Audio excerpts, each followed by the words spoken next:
All right, welcome in, welcome in. It is Tuesday, June 14th, and it means it's time for another episode of Broncos for Breakfast. I am Nick Kendall and joined by, as always, Scott Kennedy. Scott, I know that it's been tradition here the last couple months for me to come in and complain about how cold and wet and overcast it's been in Seattle. I've been in Iowa for 2 days. Take me back. Oh, It's hot. I am melting, Scott. It's hot.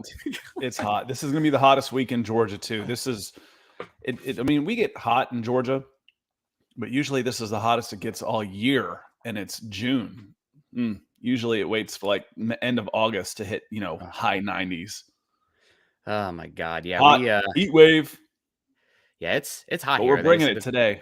I got the new air conditioner out there humming. I got that replaced about 2 weeks ago. Just in time. Good. Well, yeah, we thank God for air conditioning. Don't have them in Seattle, a lot of homes, but have them in here in the Midwest. And man, what an eventful drive across the country. First passing through a Coeur d'Alene and saw about 500 cop cars on the interstate there. I don't know if you saw what happened there. We're like, what the hell is going on? And then we drive through Yellowstone, and the place is like underwater. So it's just bad luck is following us. Hopefully, nothing here. Also, we driving across there, we took the Jeep, and it has a very small tank. And we had to fill up a pretty 15-gallon tank on about 18 miles per gallon when you're driving like that. Yeah, you're full stopping car. a lot. We stopped a lot, and the big storms went through. Power was out in a couple towns, and so we couldn't pump gas, and we had to drive about an hour and 15 across Indian reservation land on half a tank of gas, and just pray to all high mighty gods that we could get across without anything happening. So we made it. We're home, but good. Man, it was an eventful drive. I will tell you that. I saw a comedian one time talking about getting a speeding ticket. I thought it was Wyoming, but it could have been Montana. Anyway, one of those big wide open states, and it was like, okay, that'll be $5 payable, on site. He's like, $5. Here's a 20. I'm going to speed through your whole damn state. It's beautiful though. Beautiful state, beautiful drive. Happy to be here. Hopefully the setup is good. Hopefully the internet is good. Obviously changing variables here, but happy to be live with you guys for a little bit of normalcy. We got Ethan in the house here saying good afternoon, gents in Broncos country. Good to see you. US Dave is in the house too. Good day, y'all. Good day to you, US Dave. Jeremy Sean's in the house. Good to see you, Jeremy. Mandango Dan, good morning, Broncos country. Greetings from Ecuador. Always love hearing from Mandango Dan down there in Ecuador. I have a buddy who was half Honduran and half Ecuadorian. Is that from Ecuador? And he said he was much prouder of his Ecuador heritage and thought it was a much more beautiful area. So I'm going to pump you up, Mandango, there for a second. I don't know if there's any rivalry there between Ecuador and some of those other countries down there in that region, but good to see you. Dave Glassman's in the house too here with the hearts. Good to see you, Dave. Hope you're doing well. Hope you had a good weekend. And also we got Jeremy saying Nick spent as much time driving to Iowa as he would have flying to Australia.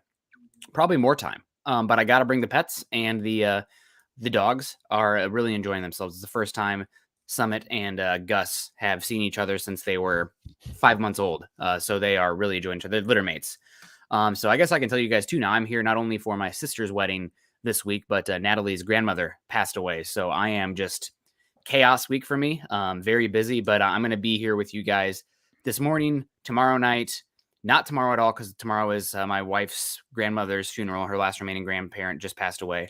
And then I won't be here next Tuesday because I'll be making the final leg of the drive back. So busy time.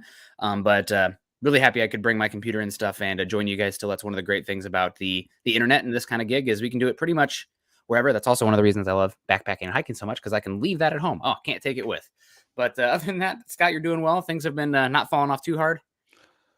No, things are good. Broncos minicamp coming towards a conclusion here. Got lots of good sound bites, some good speculative articles from the folks at Pro Football Focus about the top wide receiver cores in the NFL, and I think there will be some movement over the course of the next 6 months as you get to see this Broncos receiving core with Russell Wilson.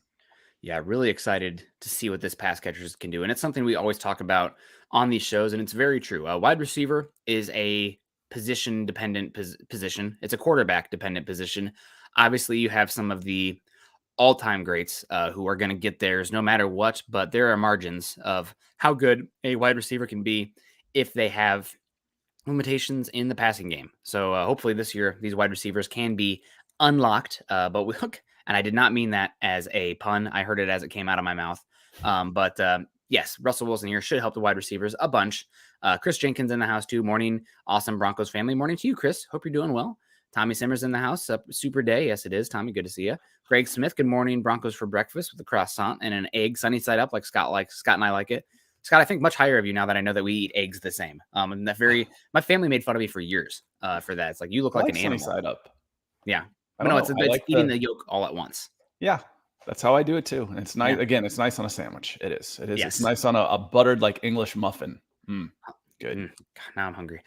Michael Ronquillo coming in. Good morning, Nick and Scott on Broncos for breakfast. Good to see you, Michael. James Hyatt's in the house. Also, Dale Fleming. Dale, hope you're doing well. Been thinking about you this week. Morning, Nick and Scott in Broncos country. Still really sad to hear about what happened, but glad we can be here and hang out with you. Kathy's in the house also from Germany. Good to see you, Kathy. Says, morning, guys and gals. I'm late, had a busy day, and we'll listen later, but I wanted to say hi. Well, Kathy, hope you have a good rest of your Tuesday. Hopefully it's not as sweltering hot there as it is here. Benjamin Flores, howdy, fellas. Good to see you. Shane Daniels in the house. Good morning to you. And also Chris saying, congratulations for getting there safe, Nick, and my condolences to your missus and family. It's a bummer, but we can all be here. So that's the big thing, I think. We're all together. Ryan Yazzie also. Dan, real quick, I checked on the YouTube side and the Facebook side, and the stream looks like it's going okay. So it might be a streaming issue on your side of things. It's looking good over on my side. That's whenever I try to look over here, I'm looking at the Facebook feed. So yeah, it seems to be like it's going okay. It could be me. I don't have my light on me normally, so it looks a little bit different, but it's okay. Ryan Yazzie in the house. Good morning to you. Robert Caslow. Good to see you, Robert. What's up, Broncos Maniac? Reese Scott. Good morning, y'all, from Woodbridge, Virginia. Out there, it's gonna be hot over there too. Today, the only place in the country where it's not hot as hell today is Seattle. Guessed Pacific Northwest, where it's cold and snowy in the mountains. Good, unbelievable. Ken Rose also. Good morning. Is Jeudy practicing or is he being held back for an injury? My understanding is they're taking it very soft with Jeudy. He's going through like warm-ups and like run-throughs and stuff, but the actual sprinting and running around of mini camps, Jeudy is taking it easy, which, I mean, no reason not to be, right? Like last year you had the high ankle sprain. It would be good for him to be out there and getting chemistry with Russell Wilson and going through things, learning this offense, but he should be in a position where he can learn it without having to be actually physically performing it. And if he can't, that speaks more to Jeudy than anything else. Yeah, you're just looking about a little timing, a little chemistry. That'll come quick. So I'm not too worried about that. I'm more interested in him getting 100% healthy. That's much more important than any risk, even a slight risk that he would have in minicamp right now. Yeah, 100%. I mean, learning the offense is the other thing, but it changes how he has to learn, and that onus is on him as an individual. Unfortunately, speaking for me personally, I am not very good with the listening and learning things. Sometimes I'm very like a tactile learner. So if I was injured, let's say I was Jerry Jeudy and I was injured and I was missing the walkthroughs and stuff in minicamp and going through the installation of different plays and play designs, I would be having a harder time because I'm much better if I can actually physically do it. But again, you're a professional athlete. You're going to have months and months to learn it and get through it. So hopefully the Broncos will provide him with different avenues and resources, and Jeudy will be there to meet them and put in the work as well on his end. And I have no doubt that that's going to be the case, especially now that everything that happened this offseason for Jeudy with that incident seems to be in the rearview mirror. And it's still football. These guys have been playing football their whole lives. They've gone through different systems and everything. At the end of the day, I think it was Melvin Gordon was talking about, at the end of the day, it's football. They call routes and they call run plays. We run plays. We run pass routes. This isn't rocket science.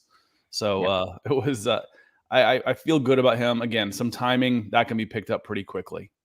Yeah, absolutely. And Jacob Foster, my guy, the silent killer coming in here, rocking it. Hope you're doing well, Jacob. Hopefully you have air conditioning and can avoid the summer heat where you are. I was lucky enough to get out and do some fishing yesterday and watch the massive thunderheads. I think Chicago got like destroyed yesterday with like 80-mile-an-hour winds or areas around there. So luckily, we missed that and had some good fishing.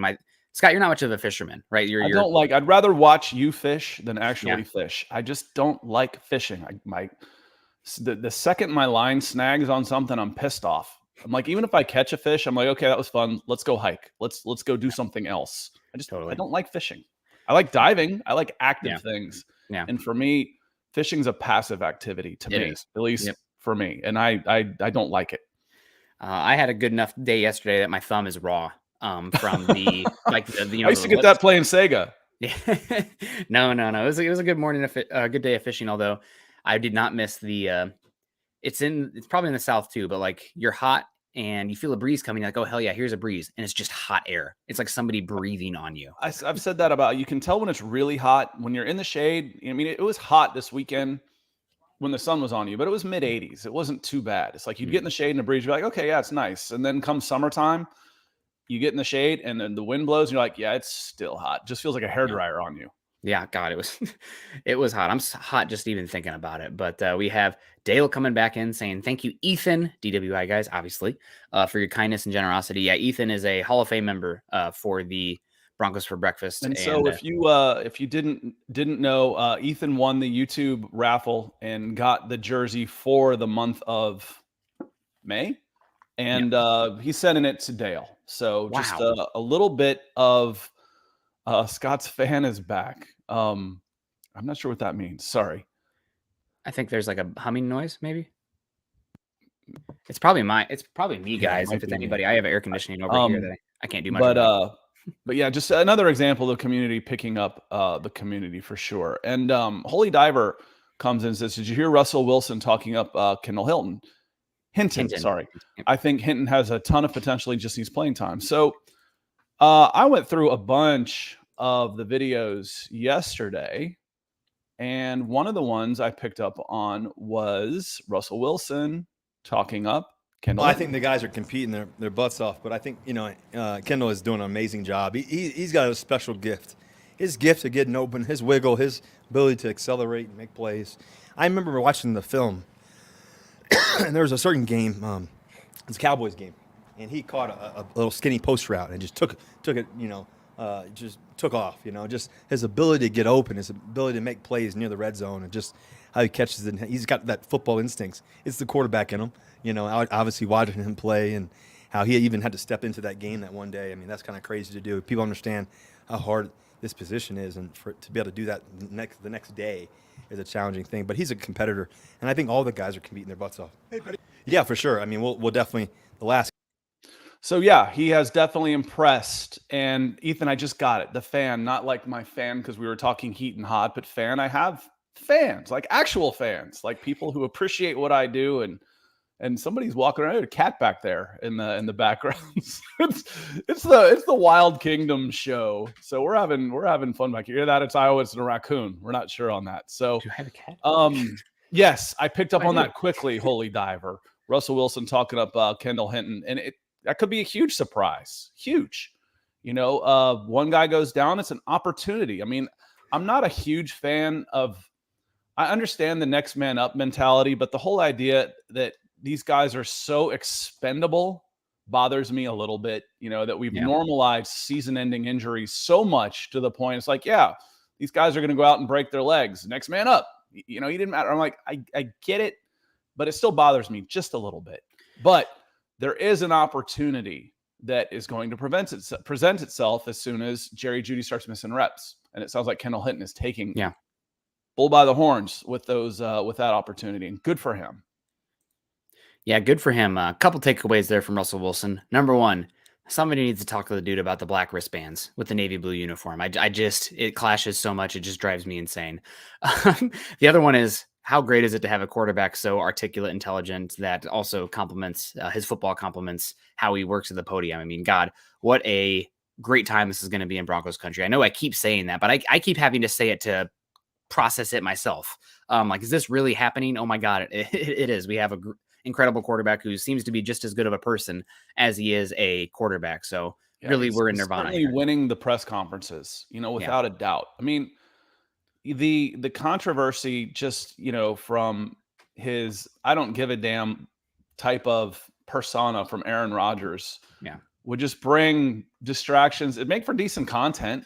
Yeah. But I mean, I don't mind having a nice, articulate, well thought out, drama-free offseason right now. It's kind of with all the turmoil, the Broncos country, and just the gnashing of teeth, and everybody starts turning on each other. And this is a good time. It may not last. It won't last. There will be bad times, but by God, I'm enjoying the good times right now. Yeah, enjoy the honeymoon. It took a bit to get here, but we're enjoying it. Mark Schrader also in here. Hopefully he's enjoying the content today. Hopefully it's not as sweltering hot in Texas as it is here. I'm sitting in air conditioning and I'm just sweating. It's unbelievable. Dom in the house too. Good morning, Nick and Scott. Broncos for breakfast on this fine Tuesday morning. I'm so glad we have a first at quarterback, Russell Wilson. It was nice to hear from him yesterday and what he had to say. Absolutely. And getting back to Kendall Hinton, I would say right now, if I was a betting man, which I'm not really, but I would say Kendall Hinton is the guy I would bet on to take that last wide receiver spot. Obviously, you drafted Seth Williams last year, but I think Seth Williams was drafted. Excuse me. When you a 6, that's a He's throwaway. a 6th round pick. Yeah, that's a okay. Let's see what you can do, kid. If not, yep, absolutely. That's a big one. So Seth Williams, not a big investment.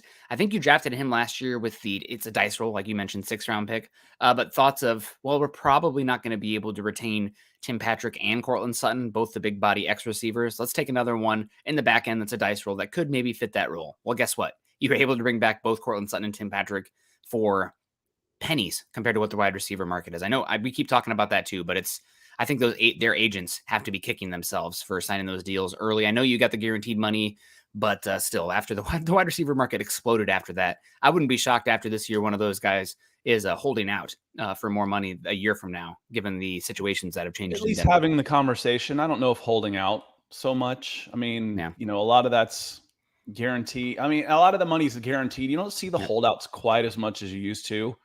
But I think you might see a restructure, if they go out and have a, 1,400 yard season. Hey, how about me? And I think that'd be fair. I do. I mean, we talk about it all the time.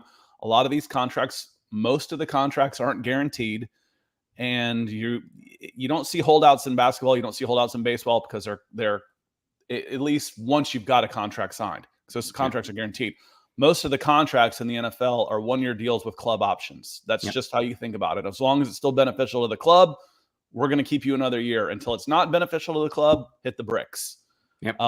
And it's brutal. Like I said, that's why it bothers me a little bit about the next man up mentality from a personal standpoint, that we've normalized how expendable these people are. These athletes that we love are so expendable that next man up, who's coming in? Sorry. And your career could be over. Tough. Next guy up. It's a little impersonal. So it's harsh, but it's a harsh business. I know it is. Yeah, there's not much room to be sentimental in this league. You can do stuff after the fact, but when the time comes, the competition and the level of difference between these teams is so razor thin that sometimes I think it has to be a little bit impersonal. And that's the reason that, when you see fans or people getting upset at players for asking a little bit more money or holding out, I mean, don't cry for the billionaires. That's what they want. The one that bothers me the most, Nick, is he's got a contract. He should be there. 6 guys just got waived. They had contracts too. They're not getting paid a dime. They're non-guaranteed contracts. Those aren't contracts in my book. No. Those are 1-year deals with club options. Sometimes not even 1-year deals. Yep. You start talking guaranteed money and you won't see the holdouts anymore, just like you don't in other sports. Yes, the holdout for their initial contract, in the negotiating period. But once it's signed, you don't see holdouts in the other sports. It's because they've had guaranteed contracts for this whole time. That was when I lost it with Dan Reeves, honestly. 1998, Jamal Anderson's making, $2 million a year, sets a record for 440 carries. He holds out. Yeah, he does. He holds out. Well, he's got a contract. He should be here. Dude, you just waived 5 guys that had contracts. I've said it a zillion times. I don't mind an a-hole. I cannot stand a hypocrite. And the hypocrisy of NFL contracts pisses me off. And the fact that the writers that depend on the access from the coaches and the team will carry the water for the organization instead of speaking honestly about the players getting screwed over, it bothers me. As it should. But it's always, it's the PR game. We want to make sure the fans are on our side and it's not the players. And that's got to ask who's making the money there. Robert Caslow coming in is Hackett's scheme West Coast. In nature, it is West Coast. I mean, everybody kind of dabbles in a little bit of everything, but it's going to be mainly a outside zone predicated West Coast passing scheme. I'm curious to see how much they implement the run pass option. It was something that I think the Packers ran the second most RPOs in football last season, only behind the Miami Dolphins, who pretty much had to run an RPO offense to get anything from Tua Tagovailoa because he was struggling in the offensive line there was terrible. But we'll see how it looks this year. And I'm really excited. And Scott when we talked about this last time, the RPOs, you kind of shriveled up a bit talking about putting the quarterback in harm's way, but the way they can do that with the RPO is it's always just the gut. The running back is there as the run option. The quarterback can obviously take off, but it's more of a taking off into space to buy time in the pass game. I start thinking old options, first option, belly dive, second option, pitch man, third option, keep it, that's like the and then and then the first time I saw it was Dennis Franchione. I've mentioned him a couple times with Alabama. He wasn't a great coach. The first time where you'd fake that belly dive, run out, and then drop back 5 steps and hit the long pass. I'm like, that was definitely an RPO. I'm like, and that worked, when that was first introduced, that worked like a charm. Yeah. The guys that do that, they'd fake the belly, sweep out, read the tackle, and then drop straight back and throw. I'm like, ooh, that was nice. That worked pretty well. So yeah, RPO, that was just my old habits kicking in as far as thinking my terminology. Mark coming in. Supposed to be 100 today and humid. Nice. Do you think if Hinton continues looking good into preseason, he may go the way of Benson? So Trinity Benson was traded. He had a really good preseason, then was traded and moved on for a pick. Could that happen? Yeah, it could. I don't think that you're going into the season thinking Kendall Hinton's going to be even a 6th option on this team. If I start running through them, I think Okwebenam, Patrick, Jeudy, Sutton, Williams, Gordon, Dulcich, KJ Hamler. KJ, okay. I'm to 9 now. I'm running out of fingers here. I'm like Tom Brady. I'm gonna have to start counting on my toes. Yes, it makes sense. If you've got a surplus there and you can pick up some extra capital because he looks good in the preseason, you want to move him a couple weeks before the season for a team that needs a wide receiver and a fairly cheap wide receiver, if I'm not mistaken. Yes, I think it absolutely could happen, Mark. Good question. Yeah, absolutely. It's possible. I think that Trinity Benson had more years of control on his contract than Benson would have. So you're probably kicking down the return a bit.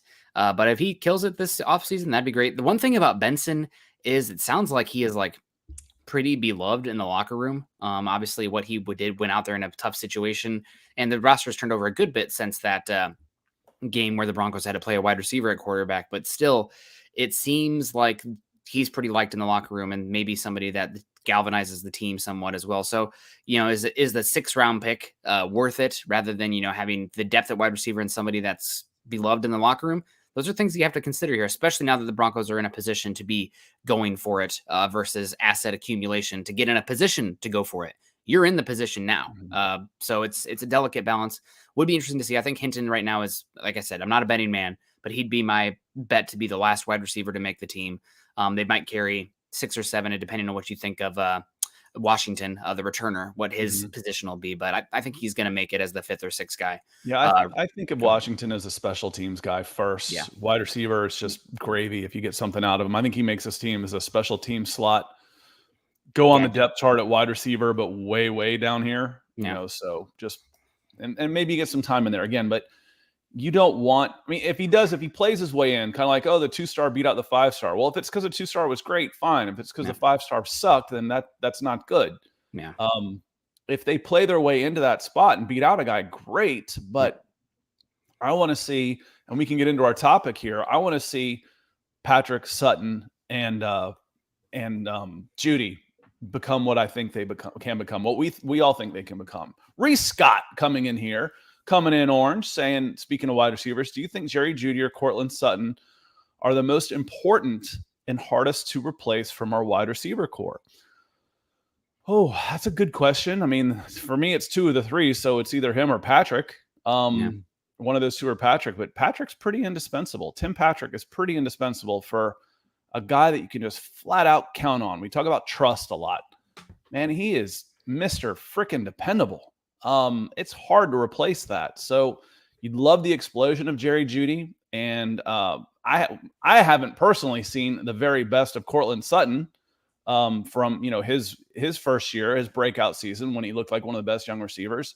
I come in, he's coming off an injury and he's playing with subpar quarterback play. So I want to see the best of Cortland Sutton, and maybe he becomes that alpha dog that you're talking about, or returns to, I should say. Yeah, absolutely. You're not wrong there. And I did see that Tim Patrick, I think, was credited for 6 drops last season.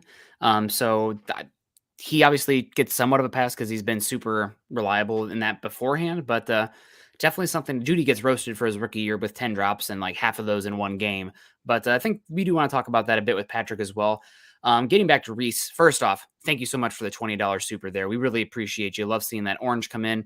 And thank you for keeping the lights on for building the Thank you Broncos for or keeping Broncos the, for breakfast. the sun Yeah. on Nick's face. Yep, I am a dappled boy today. But dapper dappled. Hopefully I'll have figured out a light situation before, but my parents got new internet, so I had to rush to figure out even how to connect. So I didn't have time to get the lighting stuff figured out, but that's okay. Do you think Jeudy or Cortland are the most important? I think Cortland is the guy I would be buying if they were all equal. Right now, Cortland's the guy I'd be buying stock in. I think he's the one who's set up to be the most, the biggest statistical splash player, the one who's going to have the most explosive plays, the one who's going to have the most touchdowns. But it's going to come down to the explosive plays. I think Sutton, while Tim Patrick also has a similar skill set, Sutton plays, from my opinion, much better above the rim. You let him go up there and get a rebound. That's Sutton's game more than Patrick, who can kind of just run away from some of those guys with those long strides. So Sutton's the guy I'm buying in. As far as the hardest to replace, I'm going to lean into this one a little bit. It's not what you asked, but as far as replicating skill sets, I think KJ Hamler is the hardest guy to replace on this team. You do not have anybody who has the speed, explosiveness, just the overall package that KJ Hamler has. And there's only about 15, 20 guys in the entire league that have similar to KJ Hamler's ability of explosiveness, start and stop, big play, gadget ability as well. So the hardest to replace, I think, is Hamler. He's still a little bit more ornamental for the offense right now until he proves he can be healthy and be out there on the field. But you don't have anybody else like him. Not many teams have a KJ Hamler skill set type of explosive player. And from I'm going to lawyer you on this one. Okay. in theory, you haven't had to replace him because you haven't gotten him yet. That's the thing, is you haven't been able to insert him into the offense. Hamler, I'm speaking of.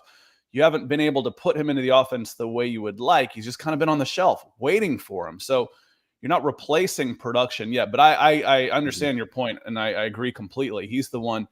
Sutton and Patrick, one for one. We call those like for like replacements. They're not that much different. Jeudy has a different skill set. He's more shifty. And then Hamler's, he's the burner. So they definitely have different skill sets. Man, I'd love to see the best of KJ Hamler out there this year too.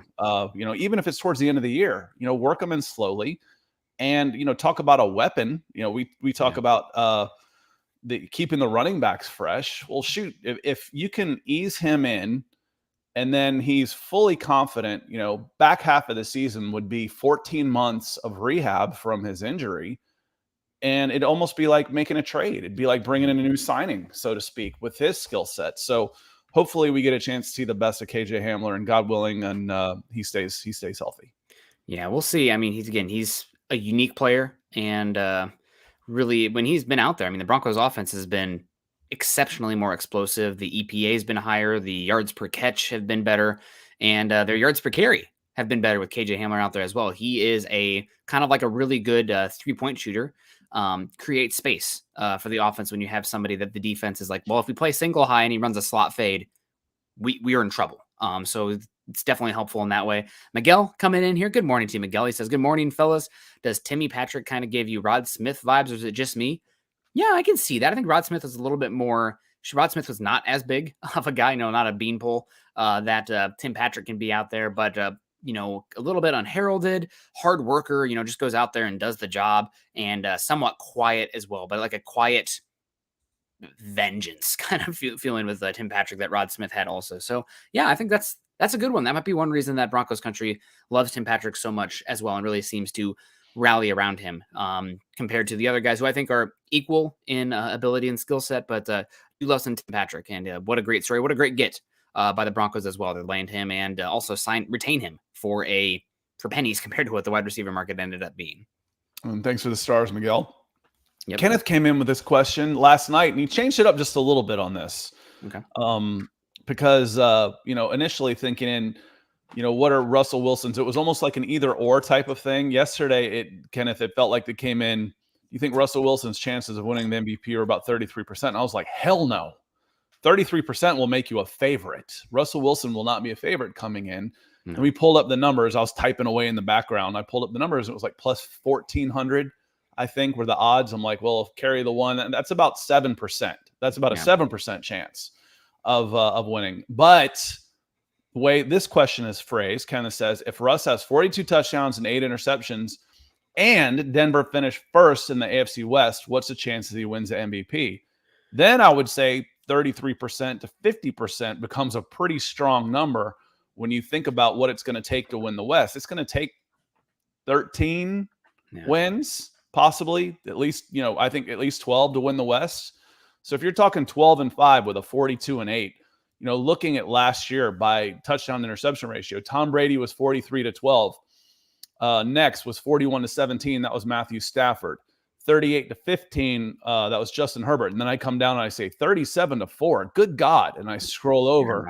Aaron Rodgers. Yeah, there we go. Those are MVP numbers. So 42-8, those are MVP numbers for sure. You'd have the team, you'd have the national recognition to go with it. He'd have a really good chance of winning the MVP with that number, with those numbers. Yeah. I wouldn't bet on Russell Wilson right now to win the MVP, but he does have a lot of momentum and narrative on his side as well. So, and we have Aaron Rodgers coming off back-to-back MVPs. I think that makes it harder for Aaron Rodgers to win it this season. I think the narrative is setting up a lot for maybe a Tom Brady, last season situation. Also, Joe Burrow seems to be the face of, they're trying to make Joe Burrow quickly the face of the NFL to compete with Patrick Mahomes. He could be up there as well. And I wouldn't sleep on Justin Herbert, obviously. Really good quarterback. But with the 42-8, that's incredible. I'd like to see what the yards look like and everything like that. But the team success with that as well, I'd give it probably, you mentioned it, Scott. I think that's about a 40 to 50% chance of winning the MVP with these numbers and that team success. If you're, with the team success and those numbers, because those numbers alone are MVP numbers. And then you've got the team success to go with it after how many? Has it been 6 years? 6 years of not missing the playoffs, obviously. And what really changed? Obviously, the coaching staff changed. But if we're talking about players changed, what changed with the Denver Broncos? Well, Russell Wilson. That becomes a guy who elevated his team from 7-10 to 13-4 with a 42-8. Yeah, sounds like an MVP to me. Yeah, an absolute, God, that'd be a fun season too. After what we've been watching offensively the last 6 years, would be incredible. We have, I want to say hello to some people coming in here before we move on to our main topic. Good morning, boys in Broncos country. So proud to be here. Coming in from Cindy. Good to see you, Cindy. I see CC's in the house too, saying Jeudy hasn't consistently been dropping balls. Narrative is old. He does have to prove that he can catch a little bit better in traffic. Contested catches was a concern for me for Jerry Jeudy coming out of Alabama because Tua didn't throw them that often because he was wide open, right? So he just didn't see it in the NFL. He was going to have some contested catch situations that so far just the sample size is smaller, so it's questionable. But we'll see how it plays out. John Fields in here saying, good morning, fellas. Love the new energy the Broncos have this year. Absolutely, John. We appreciate that, and we agree with you 100%. We also have a super coming in from D. Porter saying, good morning, everybody. Can't wait for the season to start. Have a great day, everyone. Everybody have a great day. Hopefully you are in some place that is cool. And Lord Deer coming in saying Herbert hasn't won anything. Well, he's had 2 seasons and team has been flawed. And we'll see. Would need the team success. Yep. If he puts up 42-8, I'll say that for anybody, any of the 4 quarterbacks. You win the West and have numbers of 42-8, you become an MVP favorite. Whether it's Herbert, he's got to have the team success to go with it. If he's got those numbers, I'll say the same thing of Derek Carr. I'll say it for Patrick Mahomes. If they're doing those numbers. Now, right now, Herbert is close to those numbers. He's not that far off, has to cut down off the interceptions, but he's got to have the team success to go with it. I'm sure it's happened. I know it's happened in baseball a couple of times, but have there been MVPs on, teams that didn't make the playoffs? You've got to have the team success to go with it. And I think, they're supposed to say it's regular season, but doesn't the voting happen during the playoffs or something? That matters. Yeah. It's just, it's bias. It's like, well, this guy is doing those kind of things too. And isn't D for Darren or Dylan? It's for Darren, I think. So thanks, Darren. And correct me if I'm wrong, but appreciate you coming in with the super. Came in last night too. Awesome. Thank you very much. Yeah. And then on his way out, Mark Schrader saying goodbye. Got to run. Been having some issues over the weekend. Headed to see my cardiologist. Say a little prayer for no bad news. Well, that's pretty easy for us to do. Hopefully everything's going well. Go see the doctor, get everything clear, and get some rest, and we'll see you soon. Thank you so much, Mark. And have a good no news type of week. Yeah, absolutely. And coming back to Herbert, Colin's right on this one. Chargers have a long history of squandering good quarterback play. They do until they don't, right? That was the narrative surrounding the Chiefs for years, the narrative surrounding the Bengals as well. They won't spend. They're a sad team with small front office and, really are more interested in the money they make off the organization than competing. Everything is that way until it's not, right? So things change. I'm hoping that Herbert, I really like Herbert, the person. He's a funny dude and a fun quarterback to watch, but I'm hoping him minimal team success, as petty as that makes me sound. And Colin's right. Yep. Fouts, Breeze, Rivers, Flutie, et cetera, et cetera. Maybe Herbert will be next in line there where they don't utilize him to his fullest. We also have Jeremy Sean coming in saying, would you guys, what did you guys think of Tyreek Hill saying Tua is more accurate than Mahomes? Speaking the truth or just trying to pump up his current guy? I think that it could be a little bit of both, honestly. But Mahomes is very accurate, but what makes Mahomes incredible is the ability to get the ball out off of different platforms and arm angles with incredible velocity and touch, where Tua, especially in static reps, the drop back, kind of get the ball out there. Tua, you can go back and watch the Alabama games and the 7-on-7-esque situations. Tua was about as accurate as anybody, but he seems very much limited to within the confines of the structure of the offense. So I think he can be right, but this is definitely a way to pump up his guy and try to also, I think, further separate himself from Andy Reid and Patrick Mahomes in a new situation down there in Miami. Yeah, I think what's your accuracy when it matters? Flat out, if I'm a stats geek, I can look at it and say, well, Tua had a better completion percentage than Patrick Mahomes last year. That's true. But Patrick Mahomes had over about 7/10 of a yard per attempt better. Yeah, he's greedier. He's making more big plays. I'm like, I don't care about it. And Broncos fans should know this as well as anybody. I don't care about the checkdowns as much. No. Are you pushing the ball down the field? And we want to start talking about accuracy. 16 touchdowns, 10 interceptions. Okay, well, are you accurate to who? Patrick Mahomes had 37 touchdowns against 13. Yeah. So fine. In 7-on-7s and OTAs, maybe he is more accurate. Come game time, I know who I want as quarterback, and it's not close. Yeah, Tua's in a situation like Locke was last season for my money. And he could lose out to Teddy Bridgewater. That'd be hilarious at some point, but I don't know. I would not be buying stock in Tua Tagovailoa right now, but it would be better for the game if he was, a great player. I'm not cheering against him. I call me a skeptic, I guess. Ethan coming in saying Pro Football Focus put our wide receivers as the number 7th best in the NFL last year with Teddy and Locke, and now number 10 with Russell Wilson. Let's get into this a bit. But let's put this one on ice real quick. Let's talk about what PFF said real quick. It certainly looks like more ammo for an MVP, right? You go 42-8 with this group of nobodies. Yeah, you must be awesome. Maybe they're setting it up. Yeah, they're playing the long game of this is why we want to vote for Russ down the line. Yeah, absolutely. 7 last year and 10 this year. What changed? I can tell you what I think changed, but before we get into that, Broncos at number 10 overall, and Pro Football Focus says Broncos receivers have escaped quarterback purgatory following the blockbuster trade to bring Russell Wilson to Denver. Courtland Sutton and Tim Patrick profile as the type of big play, sure-handed targets who can thrive on the end of Wilson's deep throws. Sutton and Patrick combined for 27 receptions, targeted for 20-plus yards down the field in 2021 without a drop. So Patrick's drops came closer to the line of scrimmage. It's interesting. Wilson's downfield accuracy will also be a welcome addition for KJ Hamler as he returns. X factor of the group is Jerry Jeudy, who has endured an underwhelming first 2 NFL seasons. It's too early to give up on his talent, but it hasn't translated to on-field success for Jeudy just yet. Broncos quarterbacks have combined for just a 69.7 passer rating when targeting him since 2020, and that can't be pinned solely on the signal caller. So what is the difference between being 7 ranked last year and 10th this year? I think the big one is Jerry Jeudy. Pro Football Focus was a massive fan of Jerry Jeudy coming out. They sung his praises. I know that Mike Renner and Austin Gale, two of the big draft guys over there, were really high on Jerry Jeudy.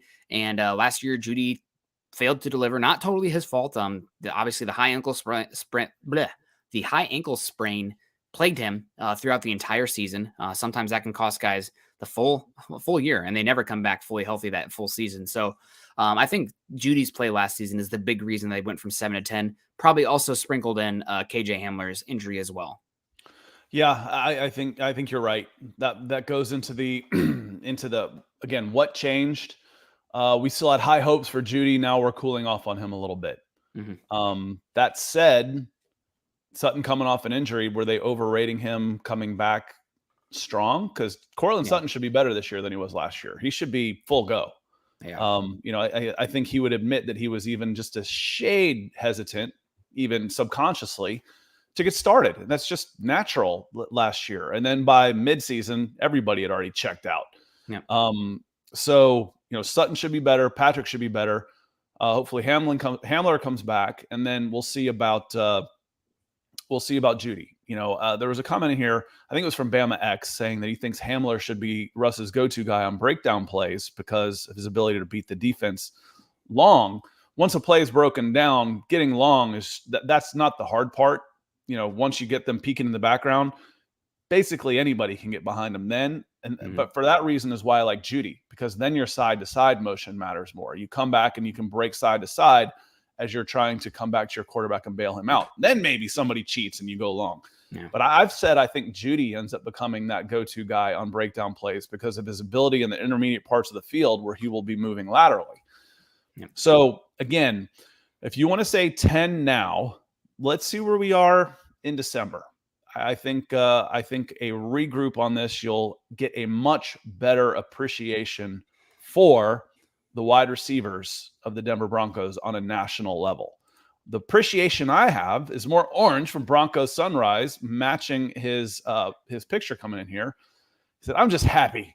I just can't wait to see this come together. So, again, Russell Wilson was asked, what's your confidence in the offense right now? And I think if you haven't seen it, I think you'll really like how he answered this one.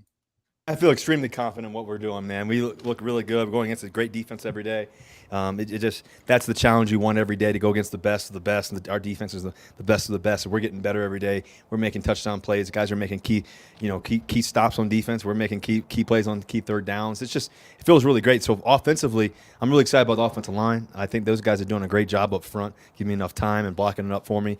And then just everybody's terminology, everybody understanding the game, the whys of the game, and the obsession with it. Guys are, I think about guys like Beck, if he gets here early in the morning, Sabi, Albert O, Cortland Sutton, Travis Fulgham. These guys are getting here early. Melvin Gordon's been getting here early, spending time. And I think about the rookies. They get here super early, a little extra early with me, another 30 minutes earlier. Montrell and Brandon and also Greg Dolchis. Those guys are spending that quality time. I think about the linemen and how connected they are too. So we're going to have a really good football team. Obviously, the running backs we have, the tight ends, the receivers, the line. I think we got a chance. I love how he said it's super excited, and then he kind of backs it down to say, we got a chance. I think that how he finishes that speaks volumes. Just that he feels good about the weapons he has, the offensive line coming together, and so we got a chance to be pretty good. We got a chance to be pretty good. I think we call that the humble brag. It's where he is right now. So I enjoyed his press conference yesterday, and that was one that stuck out to me. We got a chance. It's all you can ask for. Thank you so much, Broncos Sunrise. We appreciate you. Thank you for coming in and flashing that orange also with that Broncos Sunrise in your picture as well. Gorgeous picture. Excited for Russell Wilson. I mean, it just can pinch me. Somebody pinch me. Every time he comes out there and talks, it's I'm swooning. I get it. Sierra, I get it. No, I'm just kidding. But really excited to see what he can do this year with the offense as well. The Broncos have also had their offensive line and running backs position ranked by Pro Football Focus as well. Thought it was more interesting to talk about the wide receivers today. Maybe we can talk about the offensive line on Thursday as well, because they land about where I would expect. And somebody had a comment earlier. It sounds like Lloyd Cushenberry is running away with that center spot right now. It does, which is a good thing. That'd be best case scenario. You have a really cheap, cost-controlled option there. If he can become league average or even, slightly below, just barely below league average, like a C- level starter at center, that would be big for the Broncos on the offensive line this year. We'll see what it looks like with the new scheme that's going to demand more movement from the center position, the agility and the ability to climb to the second level. Haven't seen that as much from Lloyd Cushenberry, but we're going to find out here pretty darn soon. So it will be fun. And we got Eddie Fritos coming in saying, how is special teams going? I feel like it was an area that much needed to improve. Yeah, Tom McMahon became a whipping boy for Broncos country, and I see why. Special teams was bad, and he'd come into the press conference and say the same thing. That's on me. We've got to get better. That's on me. We've got to get better. Well, you're not getting better, so it's on you. Go be on you somewhere else. Again, just more ammunition for I don't even think it's a theory. Can we put it as a law these days that coaching fraternity is a made man? It's a mafia. You are a made man when you can just continue to keep failing and getting fired and just get hoovered right up into another position right away. Which of the Denver Broncos gave Tom McMahon a reference letter to the Raiders? Been very impressed with Wayne Stukes, I believe, is the special teams coordinator's name. Yeah. He's commanding. I always joke, the special teams coach is usually like, the owner's nephew or somebody. It's the nepotism hire where you just bring somebody in. Not this guy, dude. This guy is all business. Very, very pleased. Looking forward to seeing it. You made some draft moves specifically for special teams, and all these rookies should get a chance to earn their stripes on special teams. It should be a fun unit. Yeah, hoping that's the case, man. It's going to be a lot more fun this season. Before we get on out here, I did want to touch on the teams ranked above the Broncos in this, and if you had any thoughts on that. So they have these tiers rated here, and they have a lot of people in the elite tier. I think elite needs to be a little bit more of an exclusive club, but I digress. Number 1, Cincinnati Bengals. Number 2, the Tampa Bay Buccaneers. Number 3, the Miami Dolphins. Number 4, the Philadelphia Eagles. Number 5, the Las Vegas Raiders. They are including tight end Darren Waller. So in this as well, they're counting the Broncos at 10 with the tight ends. They didn't even mention Dulcich, Tomlinson, Okwuegbunam, et cetera, et cetera. So I think that's another reason that the receiving corps is probably a little bit lower. I think they are lower on Dulcich than they were on Noah Fant. I know there were some Noah Fants coming out as well. Number 6, San Francisco 49ers, and that's the elite club there. So number 1, Cincinnati. Number 2, Tampa Bay. Number 3, Miami. Number 4, Philly. Number 5, Vegas. Number 6, San Francisco. Any thoughts? I think right now, given you have the known quantities on each of those teams, maybe they don't have the depth of the Broncos right now across the receiving room, but I think much like in basketball, your receiving room, you'd rather have one godly superstar rather than 3, borderline all-star level players. Well, Miami Dolphins at 3, does Tyreek Hill and Jalen Waddle, do they translate to the Dolphins, or do they take, that seems high. They're very high in Gesicki too. And Gesicki is one of the best receiving tight ends in football. That seems high, but elite, again, it's a 7-on-7 league, and these guys are putting up numbers that we haven't seen before. So it feels, we're drafting 6 or 7 out of the first 20 picks as wide receivers. When everybody's got wide receivers, nobody does. The Incredibles. When everybody's a super, nobody is. So everybody's got wide receivers these days. So what is elite? I agree with you on that. On paper, the Dolphins, but do you have the quarterback? That sounds familiar, doesn't it? On paper, the Dolphins sure look good. But do you have the quarterback that's going to be able to get to them? I like having at least one big body out there that you can throw open. Speed is great, but you need some guys that can make contested catches. You really do. And maybe that's what the tight end's for, but I like having one of those guys outside too. Yeah, Gesicki's a really good tight end. They had the tier 2, which is where the Broncos fell here. Strong overall with a weak point or two. I guess the Broncos' weak point is the tight end room. But they had number 7 being the Los Angeles Rams, saying if they signed Odell Beckham Jr., they'd return to tier 1. That makes sense. Number 8 was the Buffalo Bills. Number 9, the Los Angeles Chargers. 10 Broncos. 11 Steelers. 12 Cowboys. 13 Seahawks. 14 Saints. 15 Vikings. I saw somebody ask about the Vikings. And 16 Cardinals. So half the league is in tier 1 or tier 2. But the Broncos finishing there at number 10. So far, is there any spot where you think the Broncos could maybe make an argument? Let's talk ceiling or floor. I don't think the Broncos are going to be above the I'm buying in on the Eagles. I think A.J. Brown is a superstar when he's healthy, and Devonta Smith impressed the heck out of me last year. So they're a team that's limited by the quarterback as well. But if the Broncos can be ranked number 7 last year with quarterback questions, we need to try to do our best to separate the quarterback from the pass catchers. I think that's what these tiers and rankings are doing. But I think the Broncos could get all the way up to number 4 if they play healthy this season. Mm-hmm. But behind that there, I mean, the Steelers have good depth. They're very similar to the Broncos, honestly, with no superstars, but a lot of good guys. Cowboys as well. Can Michael Gallup return from his health? How good is CD Lamb? Might be the second best wide receiver in that group. Also talk about the Seattle Seahawks. But the Broncos range right now seems to be, I would say, like 13 to 5 or 6. That would probably be where I put them. If you're talking the Raiders, do the Raiders have the depth that the Broncos do? I mean, Devontae Adams would probably be the first pick out of that bunch. If you're drafting wide receivers, you take on a combined roster and you're making a best 11 on offense, Devontae Adams would be the first wide receiver you take. But after that, do they have the depth that the Broncos do? And maybe in 2 years, again, at the end of the season, wouldn't it be fun to have Jeudy in that same conversation, towards the end? Yeah. And then they don't necessarily have a Sutton and Patrick to go with it. Jeudy would be the Adams, but who would be the Sutton and Patrick with the Raiders? They don't have that depth. No. Dave Darren Waller and Hunter Renfrow just got a pretty good contract as well, given his I would say limitations. He's good at what he does, but I don't know if I'd have paid him big money. But I digress. I probably would rather take the Broncos than them. But I get it. Devontae Adams is probably the second best wide receiver in football for my money. I would take Tyreek Hill over him just because I think he brings more to your overall system. But really great players, and Darren Waller is great when healthy as well. And it feels like everybody in here, they're really pumping up the tight end position, which is fine. You're talking about Darren Waller, tight end. You go to the 49ers, you're like, do the 49ers have the numbers? And then they start talking about George Kittle. George Kittle. They start talking about tight ends. 7, it says a potential Odell Beckham Jr. return would bump the Rams into tier 1. You got Allen Robinson and Cooper Kupp, solid again with the depth. So if I'm talking the depth of the position, it's awfully hard to beat the receiving core of the Denver Broncos. For I always said, but the thing is, there's only one ball, like you said. You'd rather have one superstar.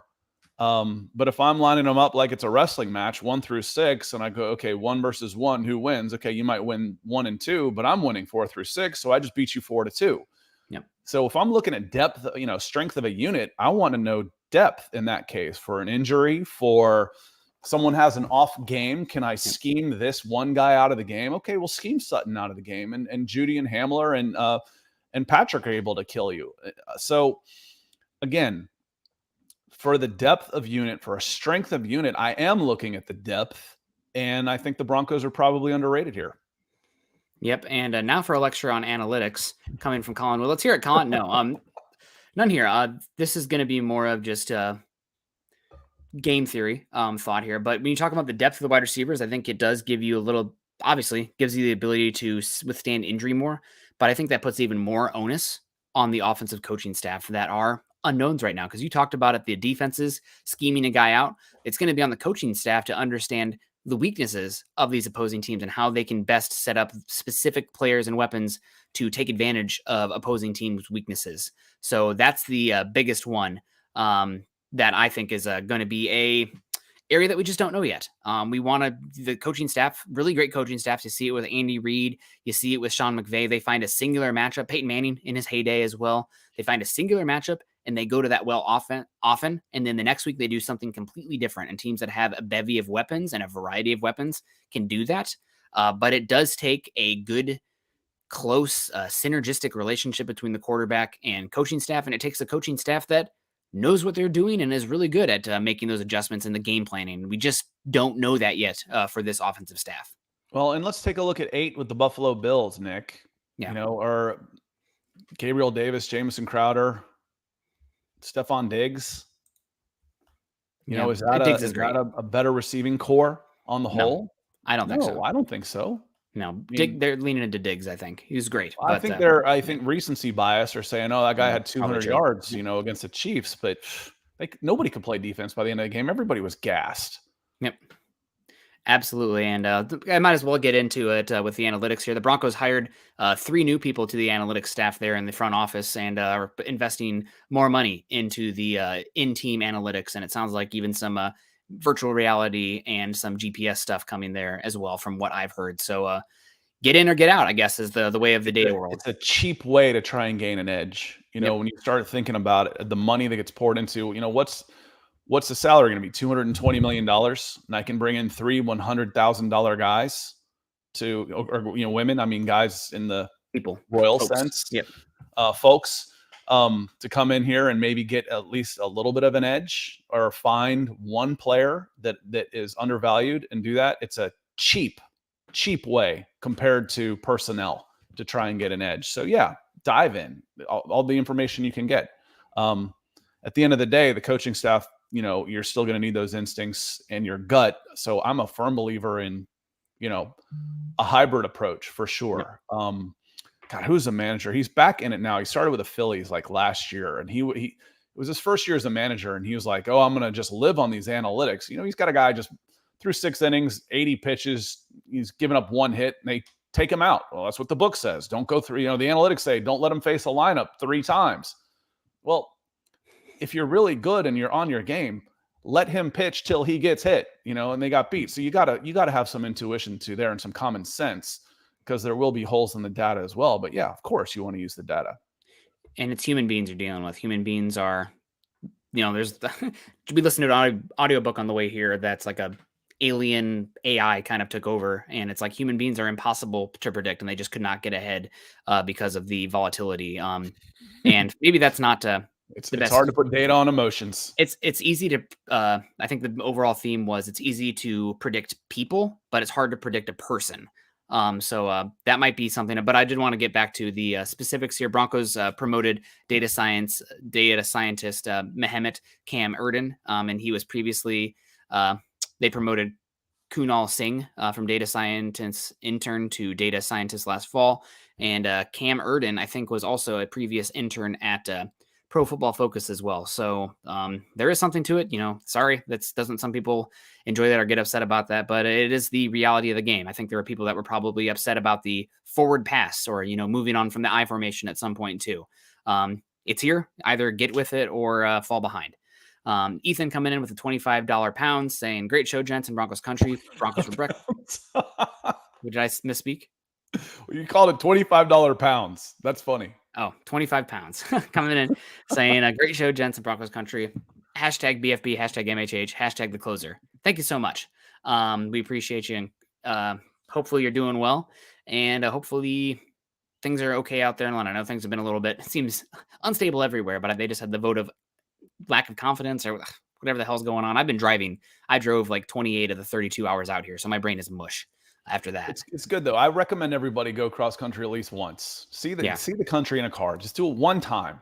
You can do it in 3 days. Take 4 to do it. It's I've done it twice, moving to California and then moving back. I've driven both times, and you just do it. It's worth it. Yeah, I will say the drive from Washington, passing through the Cascades, gorgeous. Getting to Eastern Washington, there's like a gorge there that's pretty. The Idaho Panhandle is unbelievably gorgeous. I need to head back there myself, other than the 300 cop cars that were there arresting people. That was insane, especially finding out what was happening afterwards. West Montana is gorgeous. Then we got to like the Tetons area of Wyoming was incredible. And then South Dakota through Iowa was hot and not as enjoyable, but just my windshield just splattered with bugs. Didn't miss that as much out there. I think it was kind of funny. My 3-day drive was LA to El Paso. Day 2 was Texas, and then day 3 was Shreveport to home. Yeah. So that drive across, luckily there's like 80-mile-an-hour speed limits in Texas. Mm-hmm. Thank you. Yeah. Thank you, because that's not the most exciting drive in the world, but it's still very cool to see just how it is. Get out there and do it, folks. Put that on your bucket list. So I got to drive cross country at least once. You can fly home, rent a car and do it, but do it at least one time. I would like to drive the Pacific Crest and the Continental Crest, north to south more than east to west. But either way, guys, I need to get going. I got some work to do today remotely, so we appreciate all of you. Hopefully you are having a good day. Stay cool. Make sure you're following Scott and I on Twitter. Scott is at Scout Kennedy. I am at Nick Kendell MHH. Also, make sure you're following us at Huddle Up Pod as well as at Mile High Huddle. If you haven't done so yet, make sure you check out the merch store at huddleuppod.com. I did not drive across country with my hats. I brought a little bit more of a hats that I don't care if they get beat up a bit. So rocking those guys instead, but they're still at home. So make sure you check out the huddleuppod.com store. Also, make sure you're following us at facebook.com/Mile High Huddle Pod, as well as facebook.com/Mile High Huddle. And as the ticker says underneath here, which probably should have clicked beforehand, but is what it is. Make sure you subscribe, like, and share on our YouTube page. Not everyone is in a position to financially contribute to the show. That's okay. But something you can do that's completely free is make sure you're following us on YouTube, sharing the show and the page and whatnot, the YouTube page, to your Facebook, Twitch, Twitter, Instagram, whatever, saying, hey, these guys are a couple dinguses that we have a good time in the morning drinking our coffee. That'd be great.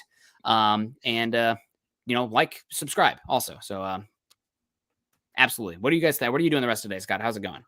I don't know. I'm going to try and stay cool, and got a couple of practices, the usual. So, working the kids because they're sleeping in and laying around being lazy when they're not playing. So I got to keep them busy. But I just, again, wanted to say thank you. We don't do this enough at the end of the show to our supporters. Again, this is totally fan funded.